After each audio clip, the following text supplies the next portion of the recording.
Council Redevelopment Agency, regular meeting of July 27th order, please. Please stand for the pledge. Ready to begin. I pledge allegiance to the flag of the United States of America and to the republic for which it stands, one nation, under God, indivisible, with liberty and justice for all. Please remain standing. Ms. Davis. Dear God, please bless the people of Newman and grant us the wisdom to make good decisions for the citizens of Newman this evening. Amen. Amen. Thank you. Roll call, please. Councilmember Davis. Present. Candia. Present. Mayor Pro Tem Martina. Present. Mayor King. Present. Item 5, declaration of conflicts of interest. Don't have any this evening. Move to item 7, items from the public, non-agenda items. Any member of the public wish to address the council on a non-agenda item, please step forward to the podium, state your name and address. Welcome. Good evening. I'm Amy Addington. I'm at 1220 Duckblind Circle. My problem this evening is with the recreational vehicle ordinance that you guys were pounding the pavement with. I got ticketed twice for my recreational vehicle being in my side yard, which is the driveway at this point. I've driven around and I've got photos of stuff that's today that has been for 4 weeks. Mr. Holland and I have had conversations time after time. I think I've emailed you about this. I don't know why these can't be addressed, but every single time my boat is in front of my home being used, attached to my vehicle, I get a ticket. Or when I go down and talk to the chief, I get accused of playing the 72-hour game or whatever game he assumes I'm playing when I'm using my vehicle and my boat at the same time. But you've got people that have RVs in their backyards, in their front yards, that aren't closed by, a 6-foot fence that's not see-through. I mean, this is ridiculous. I shouldn't have to be doing this. I shouldn't have to come here. Your guys' community service officer should be tagging these people. This is more than 4 weeks that I've had conversations about this with Mr. Holland and the chief of police. It's been over 4 weeks. Is there something that's going to be done about that? Because I'm paying $50 a month to store my vehicle, my recreational vehicle somewhere. If they're not tagging people and this is acceptable, then I'm going to bring my boat back and put it in my yard. Okay, I understand. And it's a non-agenda item, so obviously the council cannot act on. If you'd like to pass the information you have, including pictures, on to our police department, I'm sure it will get addressed. Really? Once I again? hope so. Okay, and Yeah. if it doesn't, then what do we do at that point? I would encourage you to keep conversation with our police department, with the chief. Amy, I sense your frustration, and I understand, and it's difficult for us to get everywhere. And I'm sorry you're feeling like you're singled out, but that's really not the case. I'm sure. I know it's not the case. Okay, so when something like a big RV is sitting right across the street from the car wash that has been sitting there in plain sight, how is that okay? It's been sitting there for over 4 weeks. That's okay? That's okay with the city? Again, I would encourage you to pass on the information you have to the chief. This council is not going to take action on your complaint time. We can't. Okay, so then. Okay, so I've just encouraged you to keep working with the police department. Extra set of eyes, I guess, doesn't hurt. If you have information you want to pass on to them, and if it meets criteria of being in violation of the ordinance, they will take care of it. Okay. And they're going to take care of it. How long do they have? I'm not going to give a timeline. It's not my job to give timelines to people. I would encourage you to keep working with the chief and the city manager, and I'm sure that they will get the situation under control. As you can tell, I mean, it's difficult to be everywhere at the same time, but hopefully they're tracking and are keeping on top of the vehicles that are in violation and get it tagged as well. Okay. All right? Thank you. Any other member of the public wish to address the council? Okay. Seeing none, move to item 8, consent calendar. Item A is waive all readings of ordinances and resolutions set by title. B is approval of the warrants. C is approval of the minutes of the July 20, 2010 special meeting. I make a motion that we approve the consent calendar as read. Second. A motion and a second. All in favor? Aye. Opposed? Motion carries. Thank you. Item 9 is public hearing. First item is consider proposed lighting and landscape maintenance district assessment increases. Garner? Thank you, Mayor. Good evening, Mayor and council members. The item for you tonight is a report on the lighting and landscape district assessment increases proposed. It is recommended to council conduct a public hearing and accept public opinions on the proposed increases, accept oral and written protests, and close required 45-day public comment period. Brief history on the assessment district and the proposed increase. City of Newman has a total of 15 zones within the district. The district represents about 42% of the parcels within the city. It includes the weekly operations and maintenance of the parks within that district, the landscaping areas, weed abatement, and plant materials, the pathways and irrigation systems, and the streetlights within the districts. The intent of the district is to maintain and repair and keep these facilities in such a nice and vibrant and attractive condition that it continues to provide for attractive neighborhoods for the residents within those districts. However, zones 1 through 12 have not had increases within those zones since their inceptions, and some of those zones have not had increases in over 25 years. The cost to keep and maintain and repair those improvements have increased over that time.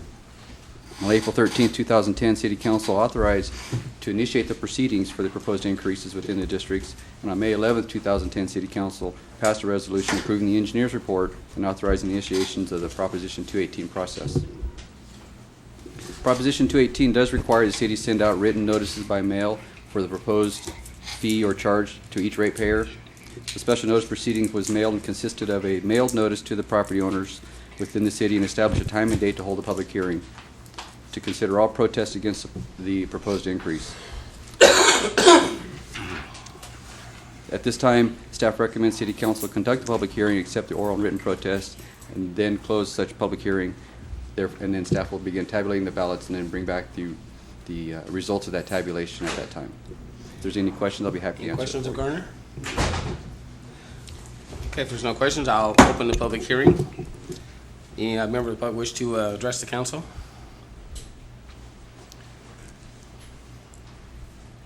Mr. Rose? Yes, Ken Rose, 2118 Creek Court, Newman, California. The only real concern that I have on this is a definition of the landscape and lighting. If I remember correctly, when the landscape and lighting was implemented, it did not address the parks. That the parks were addressed through the normal general fund and the maintenance on that. My understanding in reading this information is that that's now going to be taking all the entire parks and all the landscaping and the lighting in the entire community and balancing it across these existing landscape and lighting districts. What about the parks that are downtown? What about the streetlights that are downtown in areas that are not covered under a landscaping and lighting? Is that all being factored in and being divided amongst the existing landscape and lighting? If I remember correctly, the city council at one point was going to go through the process of establishing 1 or 2 additional landscape lighting districts within the community, one to include the downtown and one to include the communities, the homes in the downtown that were not in an existing landscape and lighting. Whatever happened to that? So shouldn't we be sharing the load with the entire community? That's my biggest concern. The other concern I have is on the negative. Basically, if nobody sends in the ballot, you're basically, rather than asking them to vote for the increase, you're asking them to vote against it. That's basically a negative option. In other words, if you don't do anything, then you're basically saying that, well, no one complained about it, therefore we went ahead and did it. What you're not doing is asking the people, here's what we're going to do, and we need you as the community to vote on yes doing it, not don't vote if you don't want it. So I think that even though 218 allows that to take place, I do believe that you're not giving the community of Newman a proper understanding. Basically, it's if you don't vote, then you're voting yes. And if you're going to vote yes for it, then it should be an actual vote by everybody who wants it, not the people that are against it. I think that it was just basically the way it was handled and the way it's being managed is disappointing as a citizen of this community. So I just would like a further clarification exactly what is going to be addressed, which parks are going to be paid for, and does that include all the community parks in the town, And is it only going to be balanced among these existing ones? I understand that budgets are tight, but I would encourage the council to review that and to make sure that every citizen of Newman is paying their fair share. I have no problem doing that, but it's just a little bit bothersome because this landscape and lighting district already exists, that we're going to and distribute the money amongst those existing ones so that we don't have to create a new one. That's disappointing. Basically, everybody should participate, not just the folks that are in an existing district. Thank you. Maybe Garner can address that for us. Mayor, I can also address Or that. Michael? Mr. Rose, be assured that the parks that are not in landscape and lighting districts are not included in this cost estimate engineer's report. The only items that for each district are parks and landscapings that lie within that particular district. So therefore, for your particular case, Sherman Ranch Park is not part of your landscape and lighting district, and therefore none of the costs associated to your property from Sherman Ranch are associated with your property. Only things within Creek Canyon are associated with your particular property.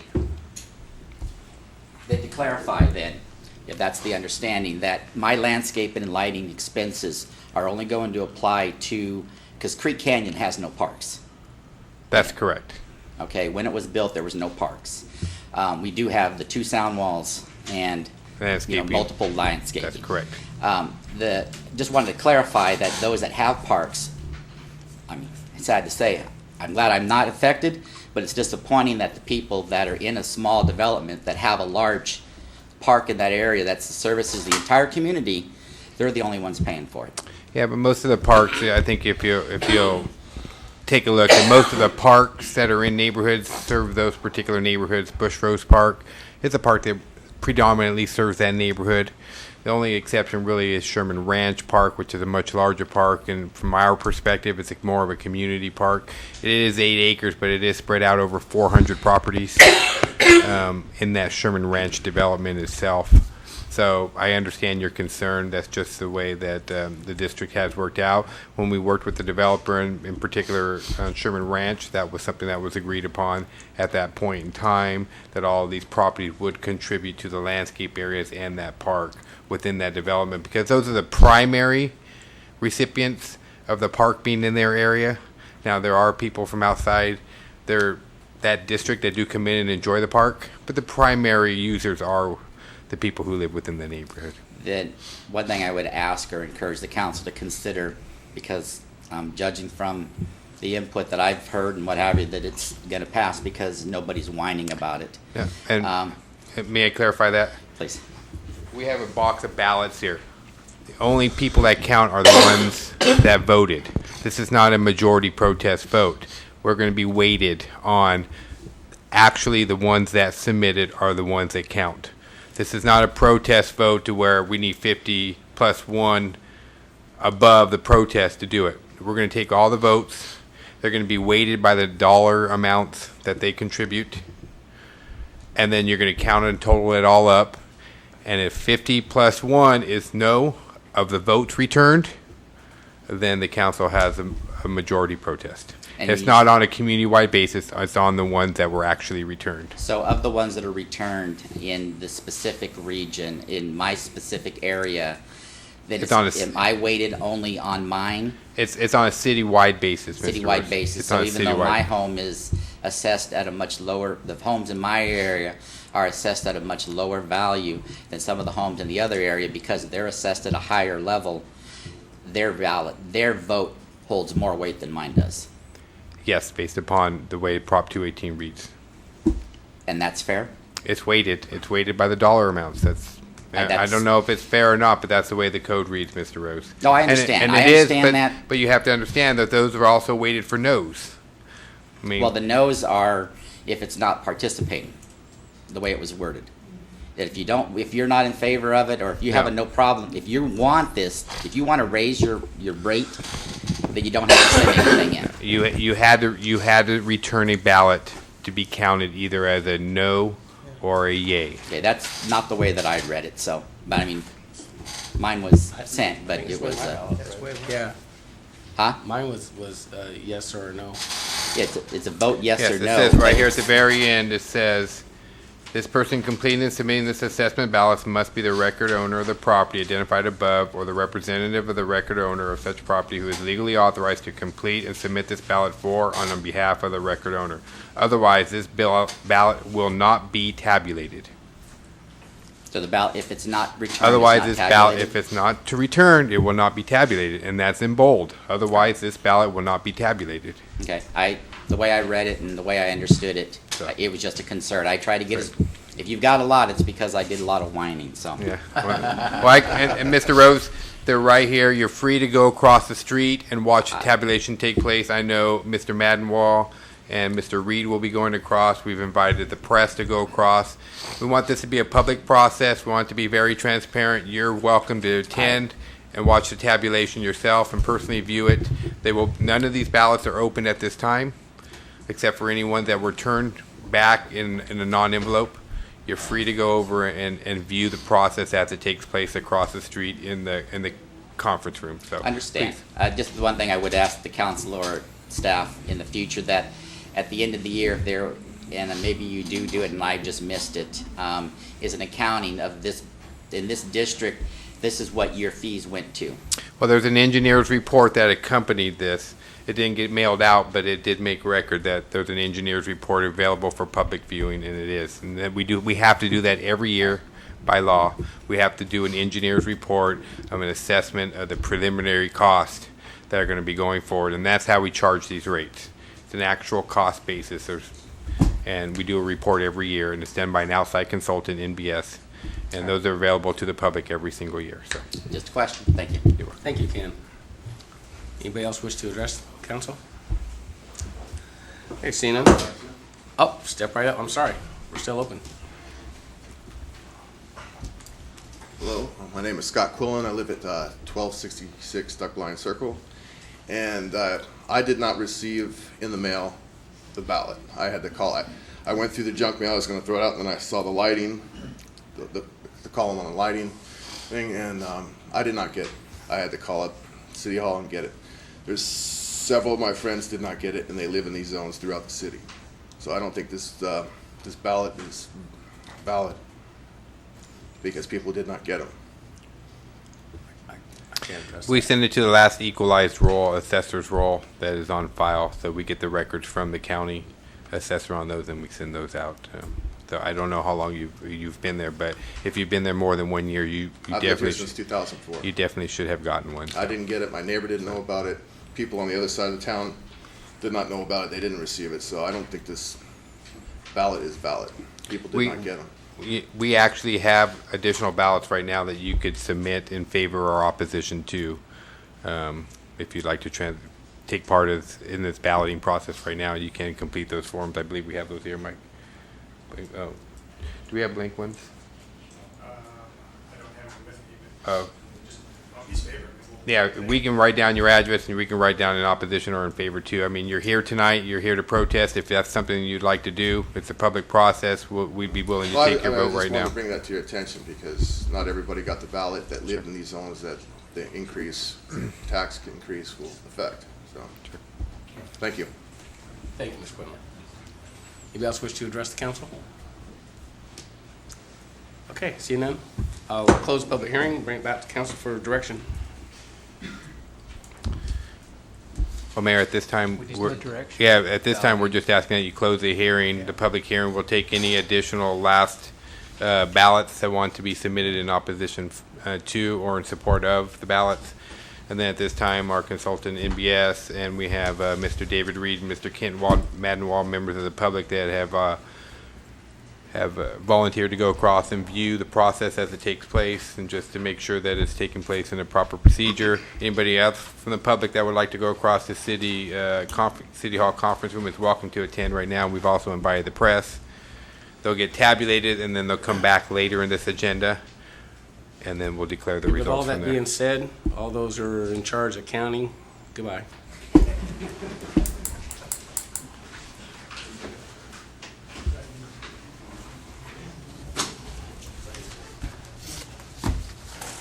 No hanging chads. It's not Dade County. Okay. Chief, I believe you're going to be up on this. Item B is adopt resolution number 2010, next to number. A resolution declaring the existence of a public nuisance under ordinance number 95-4.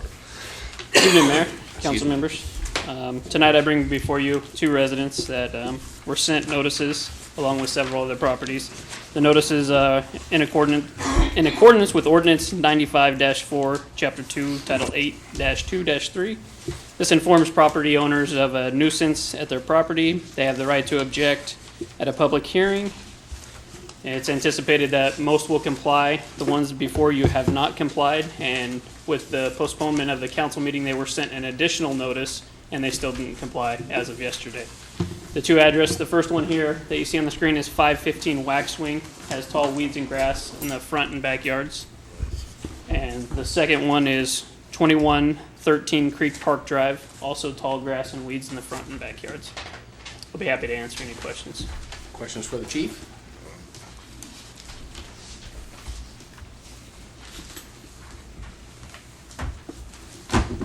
Lovely. Okay. There's no questions for the chief. We'll open the public hearing. Maybe wish to address the council? Seeing none, we'll close the public hearing. Bring it back to council for direction. Make a motion that we adopt resolution number 2010, next number, a resolution declaring the existence of a public nuisance under ordinance number number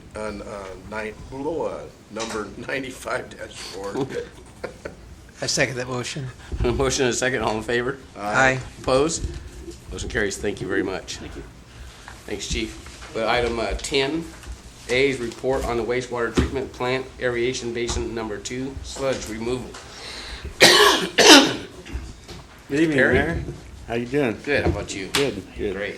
I'm just going to give you guys a quick update on our sludge removal project out at the wastewater treatment plant for aeration basin number 2. If you recall, we had some issues with aeration basin number 2 last year. We did some investigations and found out we had a huge accumulation of sludge built up over the years. It was in service for over 30 years.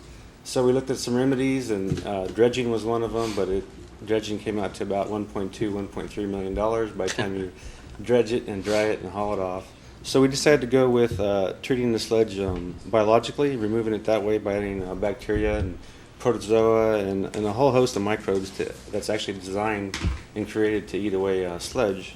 So we entered into an agreement with Environmental Techniques International, and we started. Let's go ahead and that's the first sludge judge there. So that's not me in the boat either. I'm on the bank. So this is like the first sludge judge measurement. That's a big clear PVC pipe with a foot valve on the bottom. You stick it all the way to the bottom of the pond, pull it up, and you can see the exact level of the sludge. We also use ultrasonic meter to double check on that sludge judge there. So you drop the meter into the water, it tells you right where the sludge level is, and we kind of use that to balance each other out and make sure that we're all on the same track. At this time we have ETI, and they've hired a third party to actually do the measurements, and then I'm on site as well. So we all sign off on them, we're all seeing the readings, and everything's above board. So that was the first one that we did as a baseline in January. Let me go ahead and go to the next slide. This is a really busy slide, but I just kind of wanted to show it to you to point out that all the cross hatches where the circles are, those are all the measurements. This is about a 5-acre pond, and so we're doing, as you can see, quite a few measurements to get a good idea of the sludge level throughout the whole pond, because it's not going to be the same. It's going to vary. So this way it gives us an idea of where the mass majority of the sludge is and where we have to concentrate our efforts on as far as mixing and adding the bacteria directly to the worst points. So since that time, we've done one in March, in May, and in June. And so we can go ahead and go to the next one. This is kind of a profile from the beginning.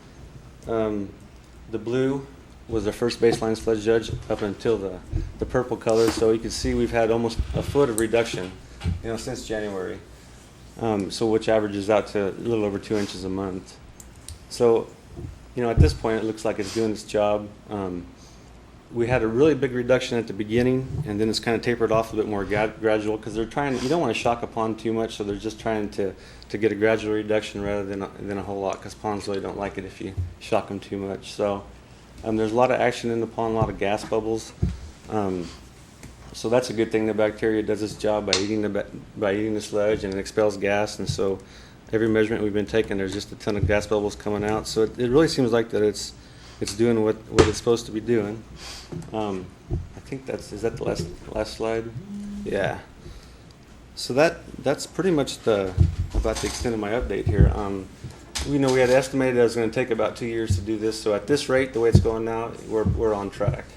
So we should have it down to a good level within 2 years. They're going to be back out tomorrow and the next day, adding bacteria, doing more mixing, and keeping the ball rolling. So maybe in another 6 months, I'll give you another update. And unless there's any questions, that's about it. It's an interesting process. Huh? Yeah, it actually is, and we can Yeah. keep the pond online, and so there's really no upset to the plant, and so I'm really hopeful that it does work.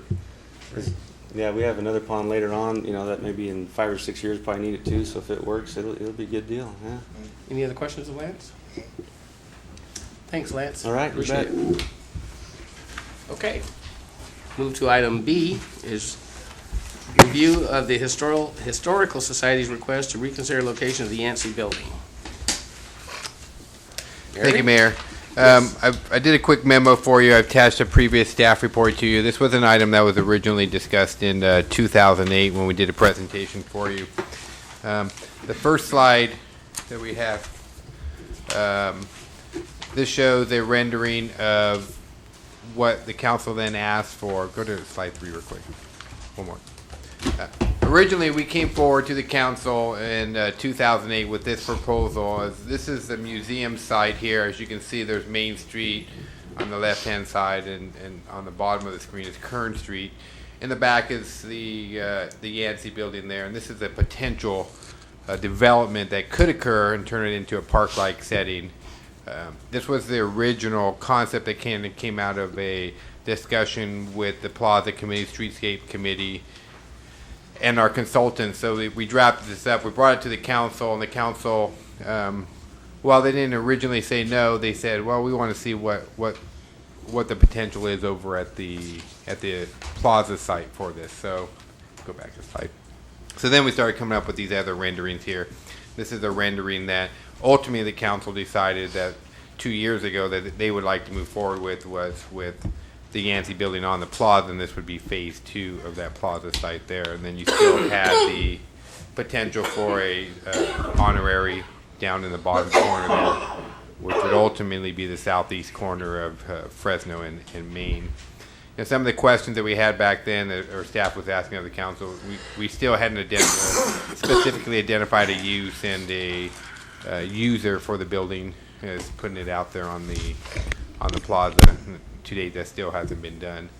But recently, it's my understanding that the Historical Society, who some of the members had originally supported it, and I think there were some that didn't, have now had more discussions about this at their meetings.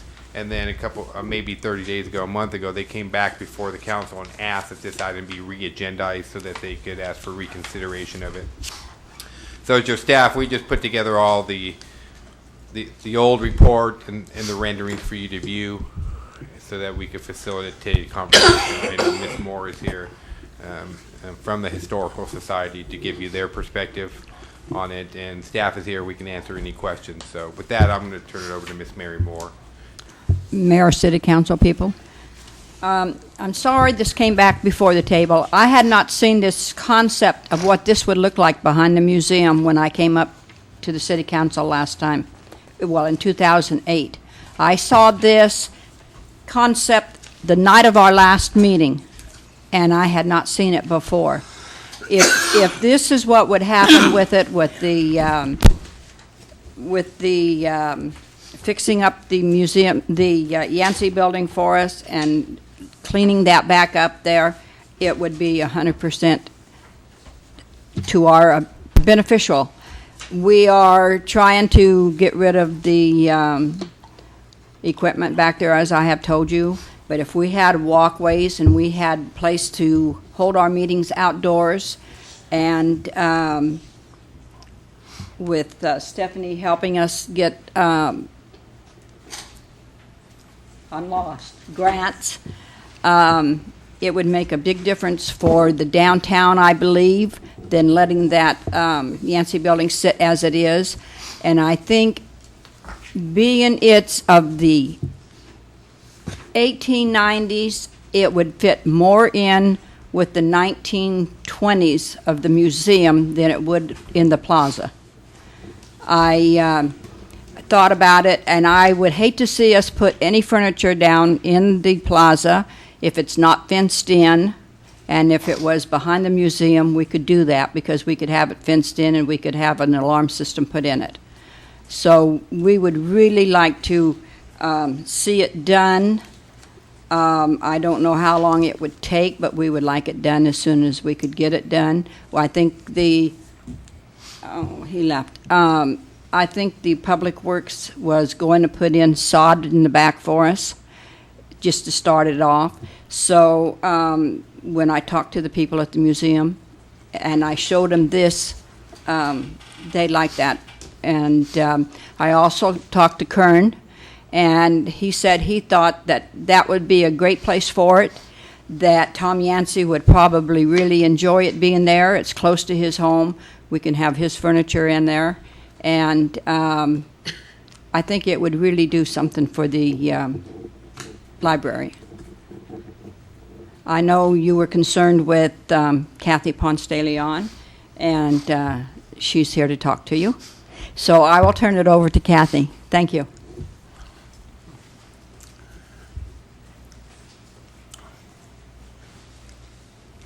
Kathy scares me. No. Hi, Kathy. I am Kathy Ponce de Leon, and I must say I'm still concerned about the building. I really want it down in the plaza. I just think it would be great on that corner down there. It fits in with the historic downtown Newman. Like Mary said, it was moved here in, I think it was 1892 by Mr. G.T. Yancey. And the Yancey family have been here in the community, well, a lot longer than I have. And 1892 was a little before my time, too. But I also feel strongly that the Historical Society needs some help with their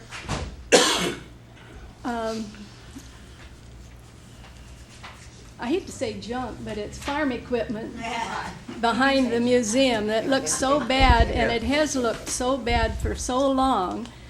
And that area is really a detriment to the downtown, and it really needs some work done on it.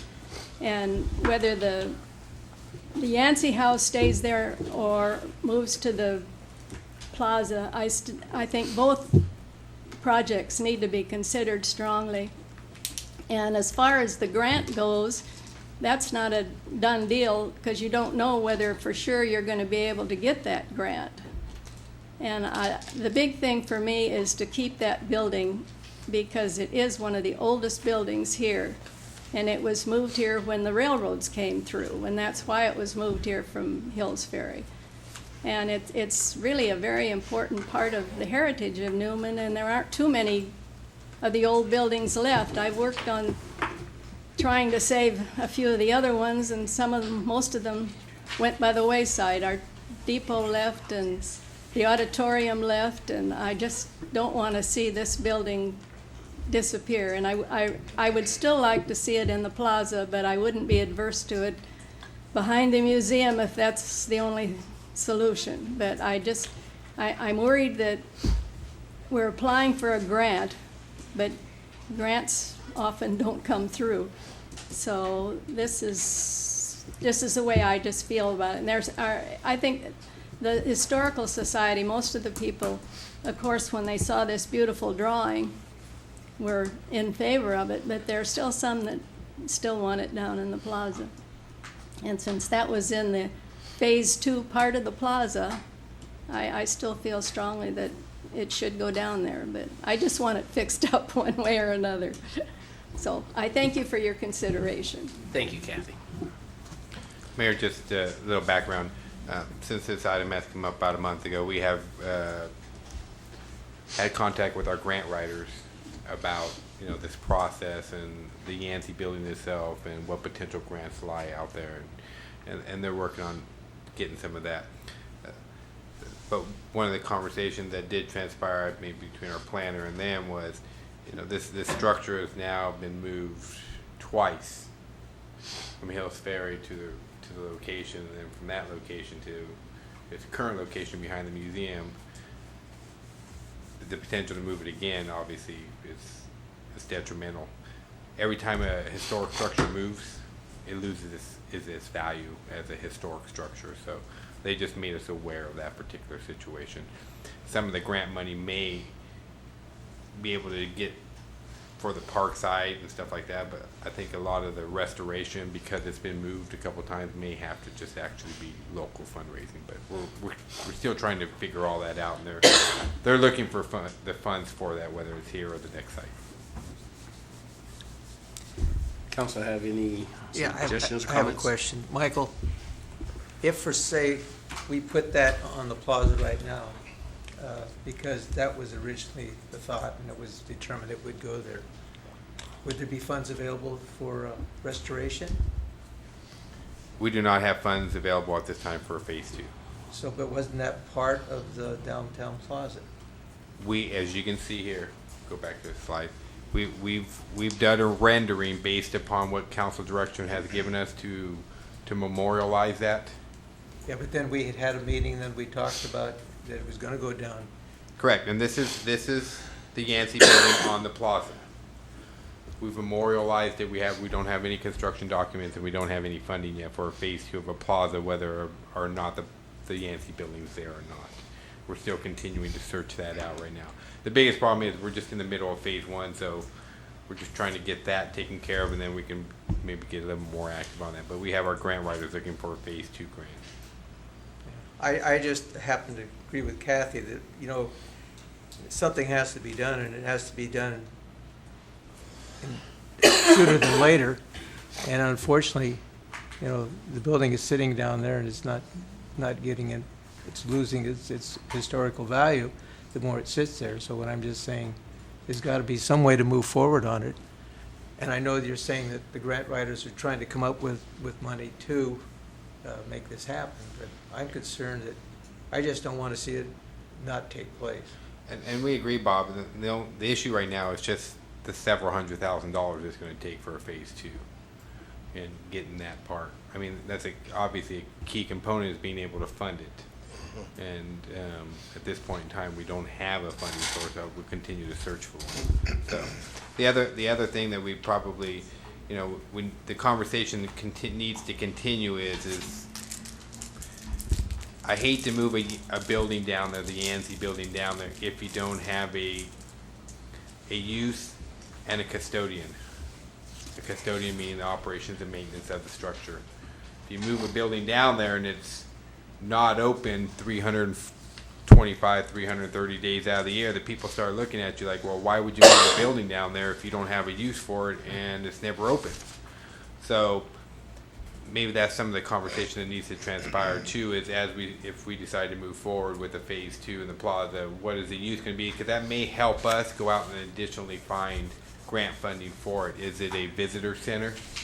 Is it a historic piece? But then you have a museum over here that's kind of your historic museum, and something over there, and they're separated. There's no link between the two because they're a block and a half away. I think those conversations need to transpire and happen, because anytime we move from phase 2 forward, it needs to be well thought out and patterned, and that includes any uses that are going to transpire in that phase 2. So, again, who occupies the building, who maintains the building, what's it going to be used for? Those things I think need to come out in order to make sure that any construction or facilitation of phase 2 is done in an appropriate manner, so that we can at least know that we have the foresight to think about those things. Well, I'm not happy, because I think at one time it was going to go right there on that location. That's exactly the location that has always been planned for. And I don't think that ever changed. No, and I think at the last meeting that there was a lot of discussion, it was decided it was gonna stay in the plaza. But I think as time has gone on, and I was one of the, outspoken people, I agreed that it should be down there. Monetarily, how are we gonna pay to restore, and what use is that building gonna have? And I think Michael makes a good point. Is it gonna be a working building, or is it gonna be a visitor center, or is it gonna be an older restored building at the tune of a couple $100,000 that's gonna sit in our plaza and not get used? I think there has to be a balance of, when we go to justify the expenditures. I wish somebody would come forward and say, here's a couple $100,000, go fix it up. Yeah. But that's not gonna happen. I was under the impression it was going Unless to you be wanna a do it. visitor center. Well- I'll be down there with you. No, but my impression that it was going to be a visitor center and that there would be restroom facilities. And I guess that's changed, but I'm just saying, Well, I don't think the idea and concept has changed. I'm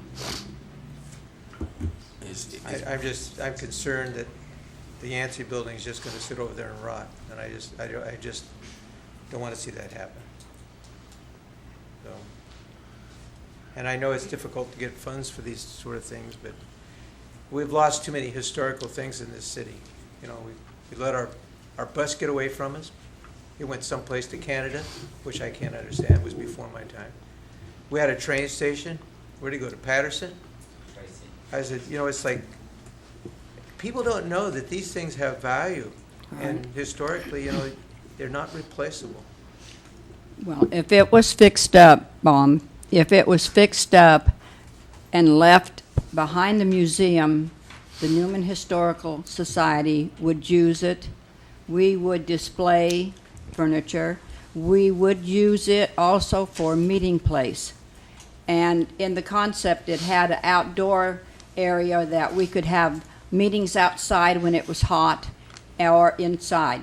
We are using the bottom of the museum, but we have added more and more members, so it's getting a little bit small. So we would use it, and the people that open the museum on Wednesdays, and Kathy opens it on Sunday, they would be able to go and go through the area out there and see if we ever get the stuff fixed up, we would have that on display also. Yeah, well, I'm not opposed to Mary to be behind your historical museum. I'm concerned about the time it's going to take, and of course, if you go by that building, it's not. So are we. We would like it done today. Well, I know, and know. practically it can't be done, but I'm just saying, that's my concern. Thank you. Well, I think if the feeling is, I think we all have the same feeling. We like it to get done. We like it to be restored. Quite frankly, if it could get restored and stay in place at the museum where it's a historical piece of the community, at least it still can be viewed and people can visit it and yada, yada, yada. I think, who knows what damage or how, and these moving places are good at what they do. They're also expensive, but at what toll will that place take moving it back again downtown? I think might make some valid justification for that. But if the Historical Society is good with it, and as Kathy mentioned, she liked it down there. I think a lot of people would like it there, but I think it would be fine where it is. Again, the funding source is going to be an issue for us, and I am not real sure unless Stephanie can work some of her magic and get us some grants. Maybe Steve can get us some grants with our new company we're working with. So, but who knows if that's going to happen anytime soon. I think it's more appropriate near the museum and has a bigger potential use near the museum than out there in the corner. Mrs. Borba. My name is Rose Borba. If we cannot get the funding, the grants to fix it up where it's at,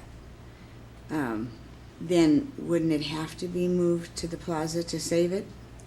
And the building that's there now, that building, the McBride building, it is not a very attractive building. Are you going to put some work into that to fix that up? Because when you drive by and look at the back facade of that building, it isn't attractive at all. What is that building going to be used for once the plaza is in place?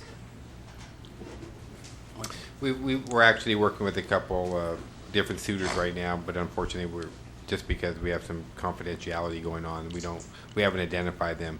We'll really hit it into high gear as the plaza starts wrapping up and trying to get people into that particular site. Some of them are service providers for members of our community. We're also trying to work for a West Side distribution center to come out of there and provide services to our low-income residents, so they don't have to go all the way to Modesto. And then there's another potential business opportunity that could go there. So we have our feelers out, and we just haven't done anything. But I agree with you that the facade is antiquated at best. It definitely needs an upgrade. The back of the building, there's a facade on the front 3 sides. The back is open. The rear piece, there's an add-on to that particular building that's going to have to come down on the McBride building as well. So yeah, there's still some substantial investment that's going to be made to the McBride building in order to get a suitor on there, but we continue So to work. that building then would not hold anything to do with the historical part of town?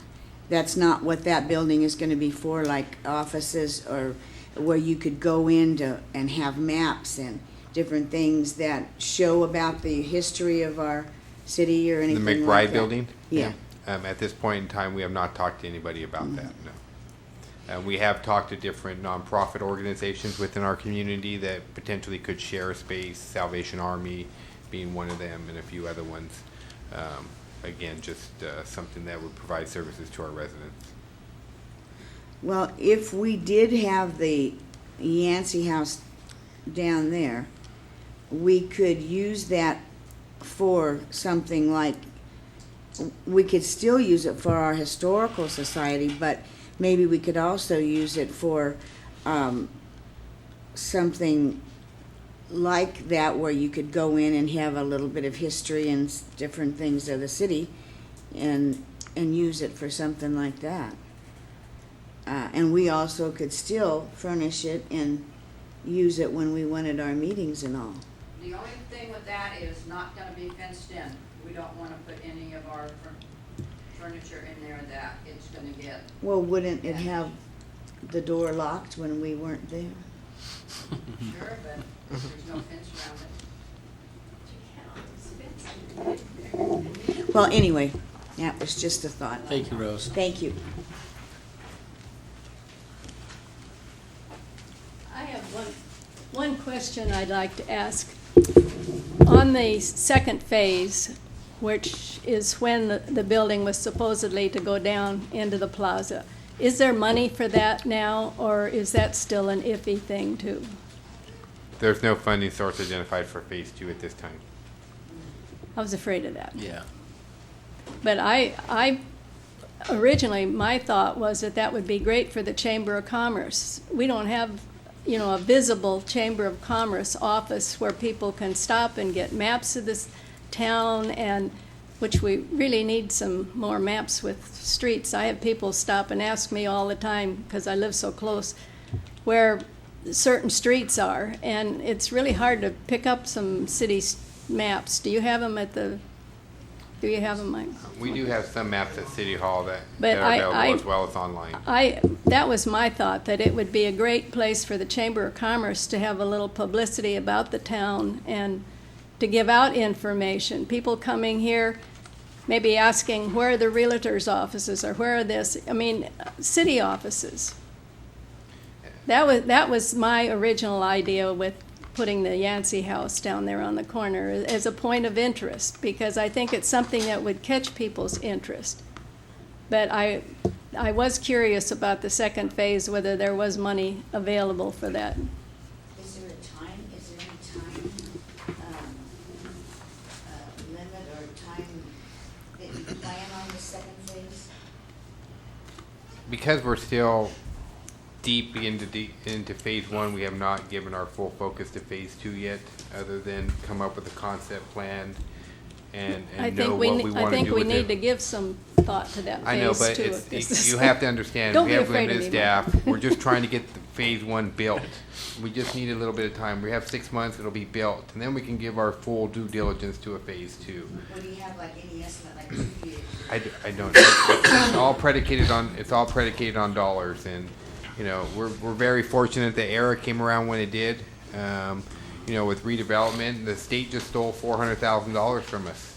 You know, that's $400,000 that could have went into a plaza project. It's not there because the state stole it from us. Our assessed values are down in redevelopment agencies, so we have less money coming into our redevelopment agency where property values are declined. The economy is really putting a damper on a lot of things that we can do, and, you know, I hate to use that as an excuse, but it is a fact of life that we try to juggle as many things as we can and try to find many pots of money that we can reach our hand into and pull some out and to do some of these projects. And we're going to have to do the same thing with phase two. But just unfortunately, there is not that pot that has shown itself right now that says, okay, here's a pot of money, go get it for phase two. We're keeping our eye open for that, and at such time something does present itself, well, you can bet we'll go with full due diligence in trying to get that money, just like we did with the plaza. Yeah. That's 100%. But that's, you know, that's, you have to continue to search these things out and continue to put your name into these grant pots, or you'll never get anything. And unfortunately, that's just the economy and the way it is right now, and just the way government is. So as you can see, we have a lot of important decisions that need to be made, and it's like everything else, it's predicated on the dollar. So I think when the plans and the scheme of the plaza came out, there was, you know, certainly, and I think there still is high hopes that, you know, we can still do a lot of things, but some things were scaled down. We had to take some things out, and I'd love to see that Yancey building down there beautified and restored back to the way it looked like in the early 1900s, and I think it'd be a beautiful building. And if we could have somebody staff it, that's all great in the grand scheme of things, but I'm not real sure how we're going to pull that off. So, any other comments? Okay, thanks, ladies. We're going to just keep working on it, and I can assure you, you know, we're looking at every avenue and every possibility of scratching dollars from places, but a lot of times I think on these grants also they're probably fairly competitive too. So we'll see what we can do. Sure. Mayor, may I just ask a question of the council? It is the current direction of the council that goes back to 2008 that the Yancey building will be in the plaza, and that's the only source of funding that we've ever continued to look for. So unless there's another action tonight, that's the only funding source that we'll continue to seek out. We will not seek out funding sources for the museum unless you want to give us direction to do that tonight. We're just trying to follow council direction from past.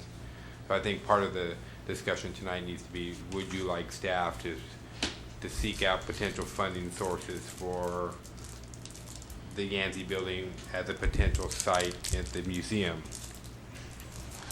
We can do that concurrently, correct? I mean, we can look and see if there's funding sources. But we need to have the current direction of staff is, yeah, the current direction of staff right now is it goes in the plaza. So we wouldn't waste our time on something that's not gonna happen. Right. So Right. unless council changes this direction tonight, that's what we'll be seeking out. Council? Well, I'm not opposed to it going behind the Historical Society. What I really want more than anything is it for it to happen as soon as possible. So, and I know realistically, we don't know when that's going to occur. But I'm just saying, that's my thought. The best possible way to get that brought up to historical standards as far as it's a building that we can be proud of. again, just please bear with me here. Just trying to, for clarification of staff direction. Would you like staff to continue to seek out any funding possible for either location as long as it's done in an expedited manner? Yes. Okay. I feel it's more appropriate behind the museum than on the corner.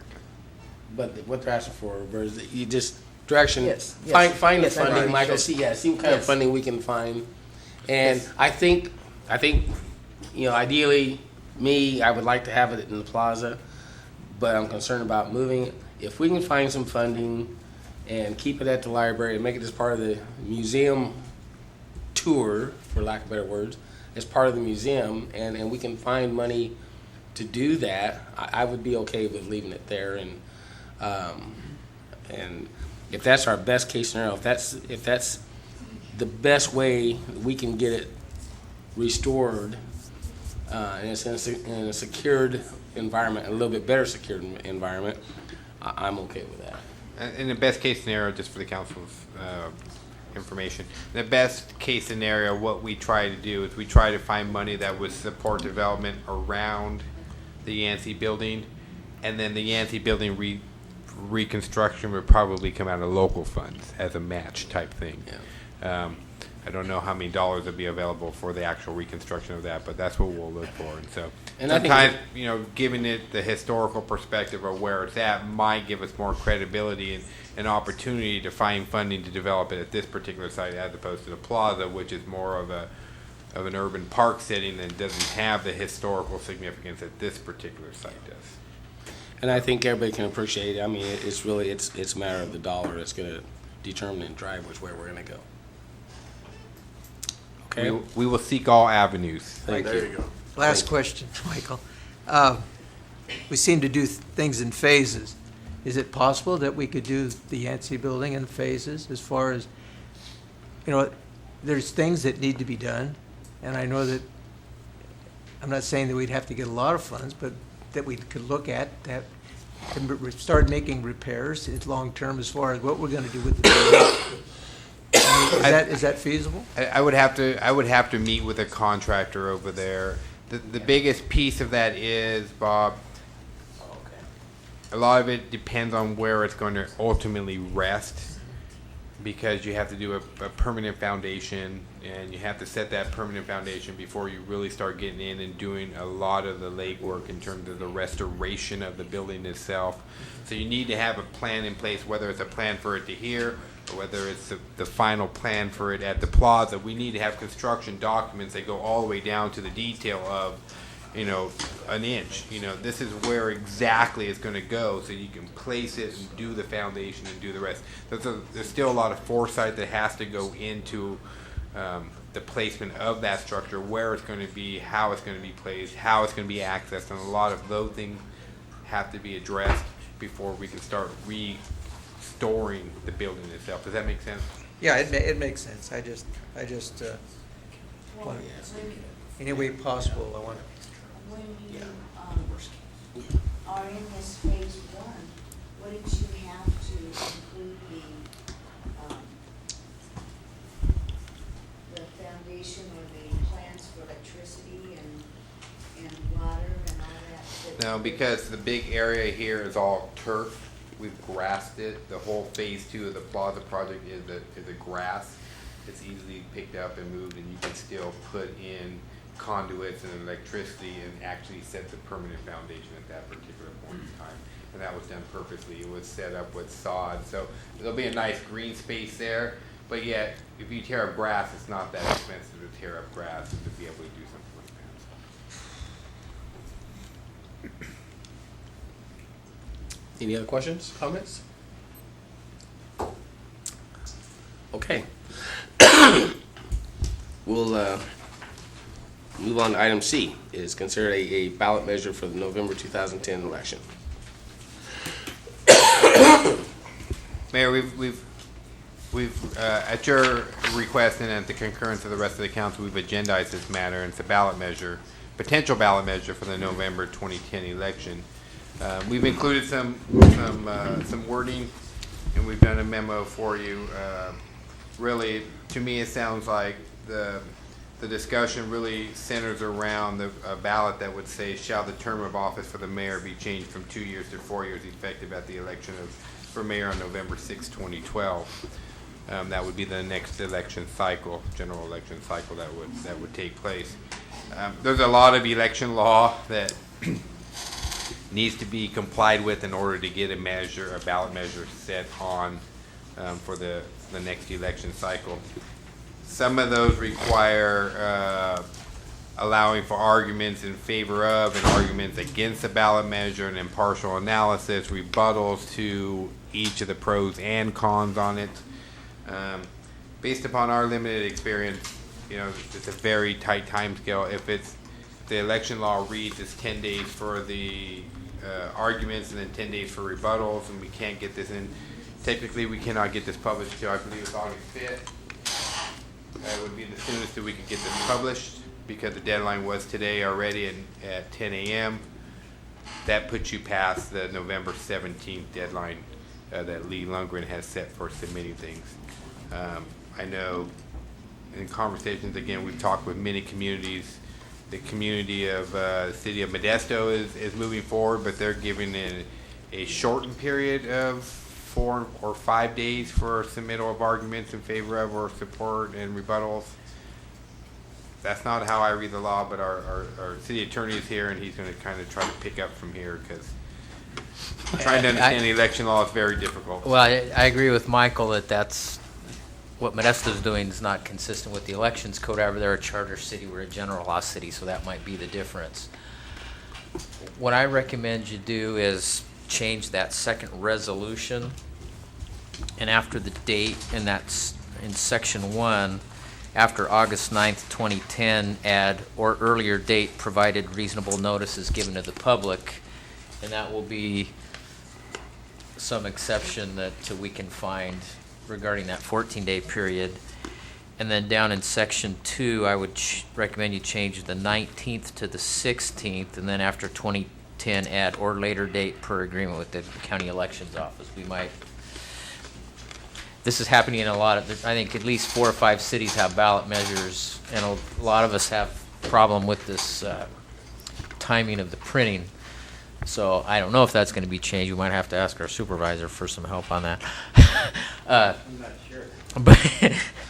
But I'd recommend you add that to that second resolution to potentially get these on the ballot this time. The worst case is we don't get it consolidated this year, but you could put it on for next year and still have it be effective for the 2012 election. But if you're inclined, this is assuming you're inclined to go forward with it as well. So if you are, we'll try and get it on for this November. If not, we'll consolidate it with an election next year. It won't be a special election where you have all those costs. It'll still be consolidated with some other county election. But I think even, and correct me if I'm wrong, Gov, there are still costs associated with putting this ballot on the measure now. Yes. You have publication costs and. It just wouldn't be as expensive as a separate special Correct. election. So there'll be some printing costs involved with that. We probably estimate probably in the ballpark of about $3,000 this year to include this measure in the November ballot. And that would include some sample balloting and all the other stuff. That's our estimate at this point. It's not an action, I just want to ask a question or clarify. If we're pushing to get it on the ballot for this year, could it not be perceived as being that the council's trying to force the issue?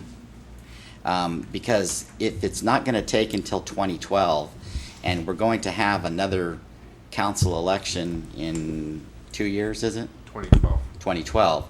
I mean, we're going to have other elections before that we can, put it in there and have it written the correct way, and so it doesn't appear that we're trying to rush the community to get it done for this election. Right, and that's why, Kim, we just asked staff to look into it. And so we're just now getting this information as far as the timelines, and so you're hearing for the first time, like we are, that there may be some time constraints, so that's something that council will have to deal with. It's just from a community Sure. standpoint, Absolutely. if we're trying to adjust the wording and trying to Absolutely. make it work. Although there's nothing going on, there's always the perception Sure. of it. Whereas if it was in the normal time frame or the next, June election or something along those lines, where you're going to have majority of the folks that are, there, and bring it up at that time, as opposed to forcing it on Yeah. the same election that would require, that someone is actually running, that we actually have a mayor election. It's like, well, then who's pushing the issue? Why are they pushing it? And I just think that it's from a community member, that there is some concern Sure. that we're pushing. That's just a question. Sure. Thanks, Kim. Well, I'm inclined to think that, I'd rather than trying to, beat the train, before it crosses the crossing, and I would agree with what Mr. Rose said. I don't see there's no reason that we need to push and try to beat deadlines now and have staff. I mean, you did research, you've got the information. I'm inclined, if we just want to wait and address it at a later time, we can do that. I have no problem with that. I have no problem. I'm really opposed to 4 years anyway, but we'll give it a chance to be reviewed and have the chance My to whole talk. thing is, whether we as council members are opposed whether it's 2 or 4 year, I think it should go before the people and people who elected us all to our seats. I think what we're voting on, or what we're considering, is if it should be put on the ballot. That's right. That's right. No, That- that's what I'm saying. I'm not opposed to us, putting it off to later, but whether as a council we're opposed to it being a 4 year or 2 year term, I think the idea is if we can get it on the ballot, and if the community of Newman wants the mayor to be elected to a 4 year term, then so be it. But I think it should go to the people as a vote. Well- That's all I'm saying. The only thing I'm saying, Ed, is by voting against this tonight, you're basically saying that you want a 2 year, you don't want a 4 year. Well, That's basically what I you're think what saying. we're saying is we don't want to. The whole idea is we don't want to rush.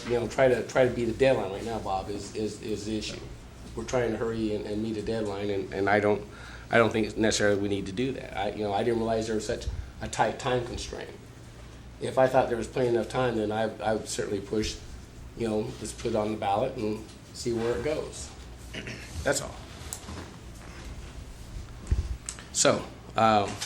With that, my preference would be we just wait and we pursue it later.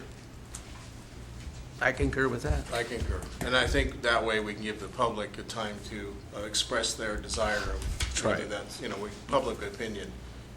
Sure. So they can address the council too. Yeah, and it wouldn't even take effect till 2012 anyway. So. Right. Okay. I concur. Okay. Mayor? Yes. Mr. Hutchins would like to ask a question. Sure. Step on it. 708 Hardin Road. Don, can you come up to the mic, please? So we can hear you. Yeah. So you get on TV. Just one quick question on that. Don't you have to, and maybe this is for the city attorney, they have to not adopt the resolution in order for this to go through, right? No, they could just not take any action then at all it on it? has no effect. Right. then. Okay, thank you. Yeah. Okay. Mayor, because item 10D is not completed yet, and that's the counting of the ballots, maybe we can move on to item 11, which is our infamous Supervisor Jim DeMartini. Infamous. Good thing we have you tonight, Jim.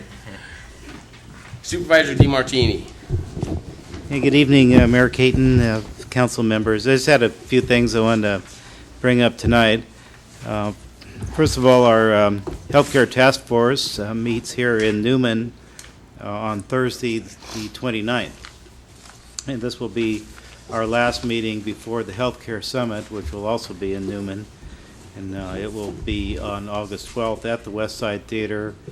We'll be working on the program of what's going to happen at the summit. Of course, that is the Biggest Loser contest, and the team names have all been submitted. I believe we have about 5 teams this year too. So I know Gustine and Patterson have submitted theirs. I know you've submitted yours. So Our ag commissioner is coming down for this too, and he's going to give us a certified weight. So this should be a really great event. This is the second time we've done it, so we get better at it each time we go. So we're very organized, and we're looking forward to a pretty good attendance for this. So have lunch included with some speakers on healthcare, and we'll be talking about what we've been doing in this area the last year and where we're going in the future. Our West Side walks, which has been very popular for a first-year event, will be ending this Wednesday. It will be the last time. All three cities in the task force have had the walks around their high school track. I've been here to Newman and walked around the track with the school superintendent, and a few others have been to Patterson. I have not been to Gustine. We sent staff member there last Wednesday and did some video for starting in Gustine and stopping in Newman and then in Patterson. So all three cities have participated in this, and it's been a lot better attendance than what I ever imagined. So it's been a good program for us. So on the Oristema Creek flood project, that project just keeps on dragging on and on. We understand from at least Cardozo's office that they've got some money approved from the House. I don't remember the amount. It was like $600,000 or $800,000. The Senate side is about $200,000. That still has to be worked out. But at least there'll be some money in the pipeline. Whatever number they settle on, you know that with what's been done, it's going to be $200,000 or better, and probably better. The new colonel, which is another new colonel, is coming. The old one, of course, retired, and I forget how many colonels we've been through. But I guess my understanding is he's coming on the 25th of August to tour the site. That was the last indication that I'd received. So the project is still on. It's really going slow. New colonel taking over again, and some funding is on the way. Keep it going. But boy, this project here just can't seem to get out of the planning stage into design. We're moving, but very slowly. And that's about it. I have, once a month on the last Wednesday of the month, I get together with the mayor of Newman and Patterson, and that will be coming up this Thursday in Patterson, where we'll go over the West Side issues. Okay, Great. that's all I Jim, just so you know, I'm working with David Jones. We're working on a agenda for that meeting for the 25th. We're supposed to have representatives from Feinstein Boxer's office here as well. So we're working on an agenda, some pictures and video and et cetera. So as soon as we get that finalized, we'll send that out to everybody as well. Yeah, I don't know. Do you have any idea what time the meeting will be? 9 Like at o'clock. noon? Oh, 9 o'clock? It's going to be at Okay. 9. Okay, I'll put that on my Yeah, schedule it'll then. be at 9 o'clock here in this office, or in this building. And then after the meeting, there'll be, the plan is to take a tour out to the creek, and so we can show the colonel of the creek and kind of refresh Dennis's mind. And hopefully, we haven't locked in the representatives from Boxers and Feinstein's office yet, so we're still working on that.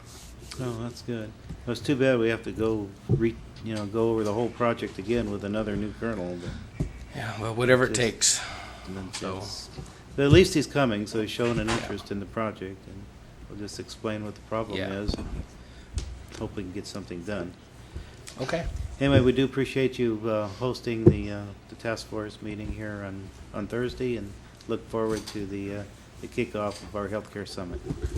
Thanks, Jim. Are they still not ready? Having some technical difficulties over there. Sounds like it's still going to be a little bit of a while, so we can probably move on with our next item agenda if you don't mind. Okay. Item from staff. Stephanie? I'll go ahead and start, Chief? Mayor. Oh, I'm sorry. It's okay. As you know, we, the council, it's been several weeks now, or several meetings. We had our park per capita grant money, and we looking at a community-wide fitness program for stations for people to exercise on, and a few other particular projects. Barrington Park was one of those. That RFP is out right now, so hopefully within the next 30 days we'll come before you with a notice to contractor to award the bid on that. So that's our goal. So hopefully this fall, that's a project that'll get going. I know we are trying to complete that project prior to the end of October. So that way we don't try to get into the rainy season, and a lot of that will get done. I am pleased to announce, through the hard work of our planner, Ms. Ocasio, and Mr. Meyer here, we've been able to locate 2 interns so far that we're utilizing. One is a current student at Stanislaus State, and I believe it's accounting or some kind of a business related matter, and he's interning in our finance department. We have another one that starts in a couple of weeks, and she is actually working on her master's program at Stanislaus as well. And then a third one actually just submitted. He's a young man who lives in the community, although he goes to Ohio State University, is offering to intern with us, and his interest is the recreation department. So we could have 3 potential interns going on for us at this time right now. So, and we continue to utilize our lots of the back to work type programs, and a lot of them are ERA funded. We may lose out on a couple employees in the next coming months, but we've taken advantage of that, and I think over the last 8 months, we've had 6 or 8 employees come through that we've been able to utilize, and a lot of that is getting a lot of our documents electronically and on the central file system, so that way we can access those files from our desk or remote access sites such as the Public Works Department or the wastewater treatment plant can come in and look at the resolutions and minutes and council actions and files and those types of things. So it's been really helpful for us. On a sadder note, we've come across recently received a letter from the dog park people, the nonprofit there. They are withdrawing from development of the dog park. I'm not surprised. And I think it's just a project that was probably much bigger than they originally anticipated, and they have work schedules that are not allowing them to proceed in a timely manner. So Ms. Ocasio will come back to you at our next meeting and provide you with opportunities and options for you to consider and provide staff direction moving forward.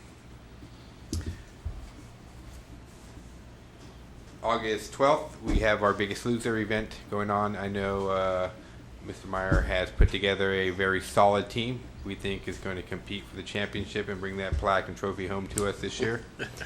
I know Dr. Foss has also put together a team from the school district, so our community will have 2 opportunities here, and I think both are very strong and should show well. But Mr. Meyer tells me he's got it.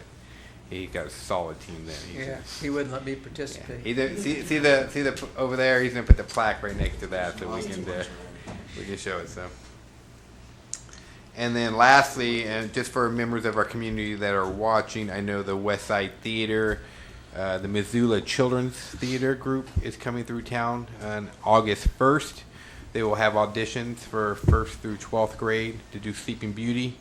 It's a 1 week. It's a 1 week production. Basically on Monday they audition and then practice, and they practice all the way to Saturday, and then they have 2 shows on Saturday. So if you have any children, grandchildren, friends that are interested in theatrical productions or getting on plays and drama, this is an excellent opportunity for them to do that. Again, auditions are Monday at 1 p.m. and that'll be at West Side Theater. So with that, I can answer any questions that you may have at this time. Movie night's still August 14th. Movie night is still August 14th, and it'll be Shrek 1, and it'll be at Sherwood Park. So we're excited about it, and snack bar will be open. Very good. Still moving forward. Great. Any questions, Michael? Thank you, Mike. Now I'll go staff report. Chief? Stephanie? I'll try to buy it a little. I only have a few things for you tonight. Update on our fleet. We are purchasing the vehicle you guys set aside funds for. It is approximately 3 weeks out. We just talked to them today. They're waiting for the parts to come in, and then they'll start construction of it, which will take 2 weeks, and they're anticipating 3 weeks from now. With that, I have some bad news on our fleet. Our 2007 Ford Crown Victoria lost a transmission luckily it was under warranty and was fixed for a minimal cost of a couple $100 to get it towed over there and additional parts. And then our 2006 Ford Crown Victoria also lost a transmission, and it is not covered under warranty. And the estimated price for that cost will be $3,000. So our fleet is deteriorating quickly, and we are currently seeking grants for a new vehicle and a new canine vehicle, which the Canine Association will pay for out of their funds. Also, we are now linked with Pet Finder through our shelter. So if anybody lost a dog or wants to adopt a dog, that's another link they can go to see what animals are out there. Yeah. Answer any questions. Question of the chief. That's very good. Chief, how many miles those units have on them? Roughly between 60 and 75,000. That's it. That's a lot for a police vehicle. Really? Yes. Wow. They're hard driven 60 or 75,000 miles.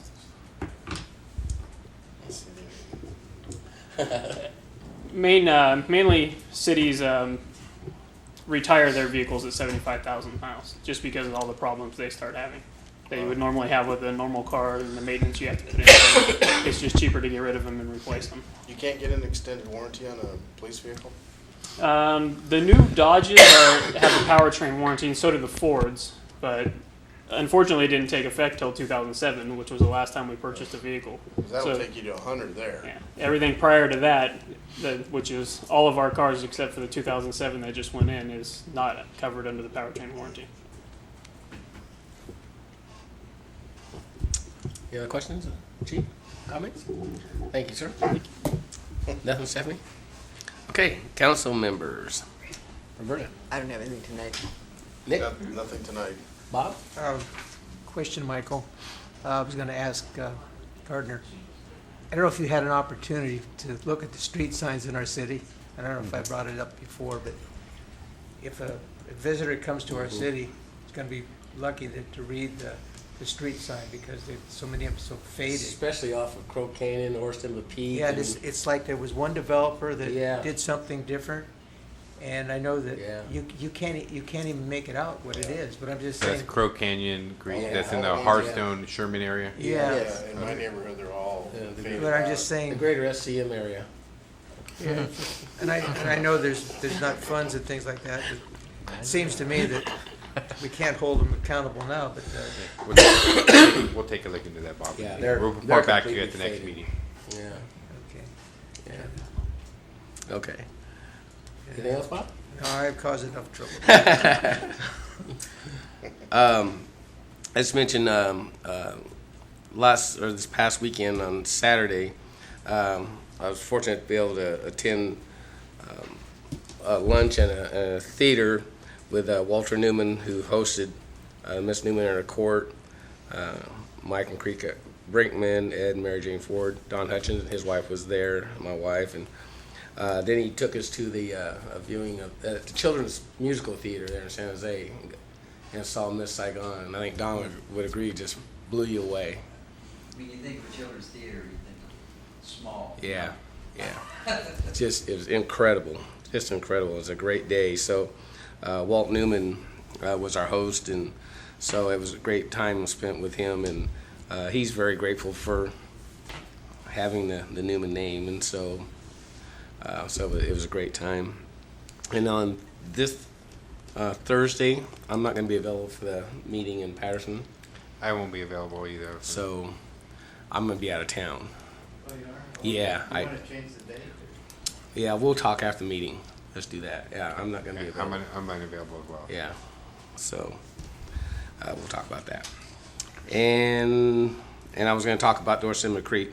We're moving forward, and like I said, we had that meeting set for the 25th, and I think it's going to be probably our only time to have the congressman here along with the new colonel. And hopefully, the thought was hopefully we'd be able to get either Feinstein and or Boxer here, but the probability that happens is probably pretty slim, so we'll have somebody from their office.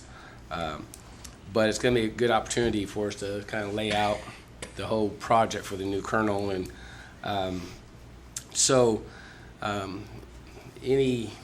know we talked about any I know we used to have a video here at one time. Any pictures, any documentation we have and all that will be great. We'll put that on display. Certainly the members of the public are welcome to attend. I don't know so much it's going to be a question-answer period, of the congressman or the senator's office or the colonel, but it's going to be more of an opportunity for county staff, city staff to kind of lay out our plan and where we've been and where we're going with the creek project. So, again, it'd be a great opportunity for us to sit down and discuss those issues. And the congressman has assured me that he'll be here for at least an hour and a half, and then he's got another meeting to get to. So that's on the 25th. So again, once we get the agenda formalized, then we'll send that out. David and Sarah and some of the staff from Sacramento from the Corps of Engineers will also be in attendance. So we'll try to keep this ball rolling. Okay. Do we just want to go on? Mayor, hold? they indicated we can go to closed session. It's only going to take 10 minutes tops. Okay. In my estimation, and then we just need some direction from you. Okay, well, we'll go into closed session, and then we'll return to open session and deal with the county measure. We're in closed session.